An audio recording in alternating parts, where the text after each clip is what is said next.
तो आपको ये तस्वीरें हम आपको दिखा रहे हैं शिमला के ओल्ड बस स्टैंड से, जहां पर जेबीटी के जो आज कुछ लोग यहां पर पहुंचे हैं और आज जो है मुलाकात भी करेंगे, ज्ञापन भी यहां पर सौंपेंगे, उनसे बातचीत भी हम करेंगे कि किस मुद्दे को लेकर यहां पर पहुंचे हैं। चलिए तो उनसे बातचीत करने की कोशिश करते हैं। आ जाओ सबसे पहले अपना नाम बताना है आपने और किस मुद्दे को लेकर जो है आप यहाँ पर पहुँचे हैं। जी, मेरा नाम जगदीश बनियाल है और मैं जेबीटी यूनियन प्रदेश महासचिव हूँ। तो आज पहुँचे आप? जी, आज हमारा जो जेबीटी वर्सेस जो बीएड का विवाद है, काफ़ी लंबे समय से चला हुआ है, तो उसके संबंधित आज हमें शिमला में यहाँ पे डायरेक्टरेट का हमारा जो प्रदर्शन है उसको करने के लिए आए हैं। जैसा कि अभी लास्ट टाइम बैच वाइज की भर्ती हुई थी, जेबीटी बैच वाइज की भर्ती हुई थी, परंतु उसमें कहा यह जाता है कि भर्ती जेबीटी की है पर उसमें एंटर किया जाते हैं बीएड वाले। तो जब हमने इसका पता लगाया तो उसमें विभाग का कहना था, शिक्षा विभाग का ये कहना था कि इसमें ये जो है एनसीटी की 2018 की नोटिफिकेशन के अनुसार हो रहा है और उन्होंने उस टाइम भर्ती करवा दी। उस टाइम हमें कोर्ट से स्टे लेने की भी कोशिश करी और मुख्यमंत्री जी से भी मिले, उनका भी उन्होंने आश्वासन दिया कि हम इसका रिजल्ट नहीं निकालेंगे और हम भी उनके आश्वासन से हमने यहाँ पे शिमला में एक रैली निकाली थी जिसमें मुख्यमंत्री जी ने हमें पूर्ण आश्वासन दिया कि हम जो आपका रिजल्ट है इस पे नहीं लगाएंगे। हमने बोला कि सर ये क्योंकि ये जो मामला है हमारे जो उच्च न्यायालय है यहाँ पे भी है, यहाँ पे भी 4 दिन है, रिव्यू में डला हुआ है, उसके बावजूद ये सुप्रीम कोर्ट में भी है डिसीजन, वहाँ पे सुप्रीम कोर्ट में भी ये फाइनल है, मतलब उसका डिसीजन कभी भी आ सकता है।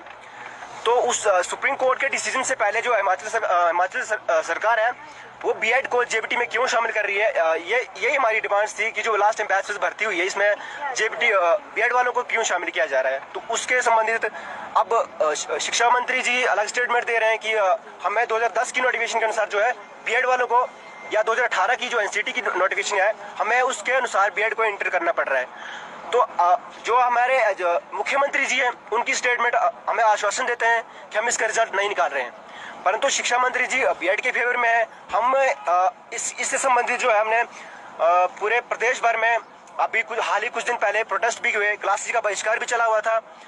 तो उसके संबंधित जो है आज हमारा शिमला में यहाँ पे प्रदर्शन हो रहा है जिसमें हम हमारे प्रारंभिक जो शिक्षा निर्देशक हैं उनके पास जाएंगे। उन्होंने जो क्लैरिफिकेशन दिया हुआ है डायरेक्टर और ड्यूटी डायरेक्टर को दिया हुआ है सभी पूरे हिमाचल प्रदेश के जितने भी डिस्ट्रिक्ट हैं कि बैचलर्स भर्ती में आप बीएड को एंटर करो, तो हम उनसे वो बातें पूछेंगे कि उनका वो किसके कहने पे कर रहे हैं या उनकी क्या है इसमें स्टेटमेंट। क्योंकि एनसीटी ने तो बहुत सारी चीज़ें कही थी कि इसमें जो बीएड कैंडिडेट है वो एलिजिबल तब होता है जब वो 6 मंथ का ब्रिज कोर्स करता है और साथ में उनके पास टैट होना चाहिए, जेबीटी टैट पास सर्टिफिकेट होना चाहिए। अब बात मैं यहाँ पे अपनी फैक्ट पे करता हूँ, बात हम करते हैं कागज की। हम हम कोई फालतू लोग नहीं है कि ऐसे कुछ भी बोल रहे हैं, जो कागज बोल रहे हैं, जो एनसीटी बोल रही है, जो हिमाचल प्रदेश सरकार है, जो कोर्ट ऑर्डर बोल रहे हैं, हम उस पर बात करते हैं। जो अब क्या बोलते हैं कि बात हुई थी टैट की कि बीएड के पास जेबीटी का टैट होना चाहिए, पर बीएड वालों के पास जेबीटी का टैट कहाँ से होगा जब वो हमने स्टे लिया हुआ है। ये हम नहीं बोल रहे, वो सारे डॉक्यूमेंट हम आपको दिखा सकते हैं। यहाँ पे हमने स्टे लिया हुआ है, जब हमने कोर्ट से स्टे लिया हुआ है तो उन बीएड कैंडिडेट के पास जेबीटी का टैट आया क्यों आया, कहाँ से आया, ये गवर्नमेंट को पता करना चाहिए।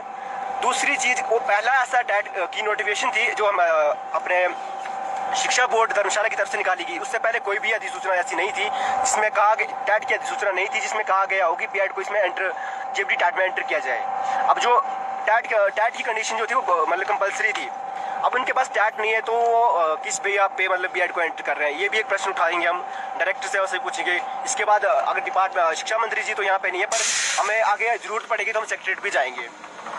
काफ़ी लंबे समय से आप संघर्ष कर रहे हैं। बात की जाए गत सरकार में भी आपने धरने प्रदर्शन किए, क्लासेस का भी बहिष्कार किया, लेकिन अभी तक कोई हल नहीं निकला है और अभी भी आप सड़कों पे है। तो अगली रणनीति क्या रहेगी, क्योंकि जिस तरह से अभी तक कोई भी इस पर निष्कर्ष नहीं निकल सका। सर, हम प्रशासन से, पूर्व सरकार ने तो हमारा बहुत शोषण किया, परंतु इस सरकार से हमें बहुत उम्मीदें थी।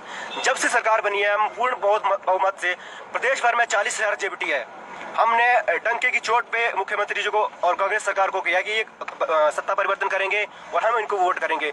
हमने सोचा कि हमारे फेवर में करेंगे और मुख्यमंत्री जी ने हमें देखा है, कई बार विक्रमादित्य जी ने पोस्ट भी डाले और कहा कि हम जेबीटी का जो कर सकता है वो सिर्फ जो है कांग्रेस सरकार ही कर सकती है। तो जब हम उनके पास मिलने जा रहे हैं तो मुख्यमंत्री जी हमें आश्वासन दे रहे हैं और शिक्षा मंत्री जी की कुछ और ही स्टेटमेंट आ रही है, तो ये हमें समझ नहीं आ रहा कि ये जो सरकार है ये क्या चाह रही है। अब इसके बावजूद अगर हमारी मांगों को नहीं माना जाता है तो हमें मजबूरन अनशन पे बैठना पड़ेगा।